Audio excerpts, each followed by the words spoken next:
त्या ग्लासानं पाणी प्यायचं आणि वरती जायचं। घरामध्ये पाणी नाही, चहा नाही, नाश्ता नाही, त्या ग्लास का बांधून ठेवलाय? तो ग्लास कोण घेऊन गेला मग? होय, मुस्कळी नाही। ओ तटकरे साहेब, इकडे पण लक्ष द्या, गडबड होईल।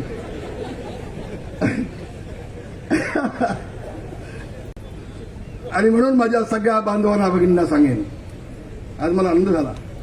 ही ताकद शिवसेनेची आहे, ही ताकद भगव्या झेंड्याची आहे, ही ताकद एकनाथजी शिंदे यांची आहे, ही ताकद आमदार योगेशदादा कदमची आहे, ही ताकद पालकमंत्री आमचे उदय सामंत यांची आहे, आणि ही ताकद तटकरे साहेब तुमची पण आहे, तुमची पण आहे। काळजी नका करू तुम्ही, काळजी करू नका तुम्ही। आणि म्हणून माझ्या सगळ्या बांधवांना सांगेन, याहीपेक्षा अधिक आपण आज निर्णय घेऊन टाकू, आज आपण निर्णय घेऊन टाकू।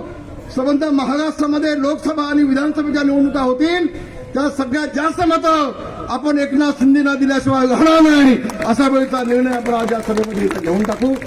आणि नुसता निर्णय घेतला तर चालणार नाही ना।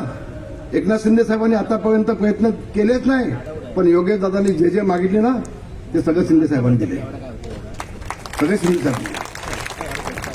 शिंदे साहेब, कोकणाच्या वतीनं तुमचा मी आभार मानतो। इथं अनिल बघा पालकमंत्री होता, योगेश दादाला बाजूला ठेवून तो सगळ्यांना फंड देत होता। संपवायची योगेश कदमला।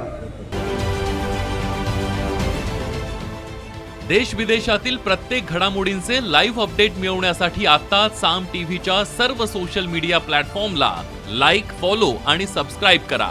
तसंच सर्व नोटिफिकेशनसाठी बेल आयकॉन प्रेस करायला विसरू नका।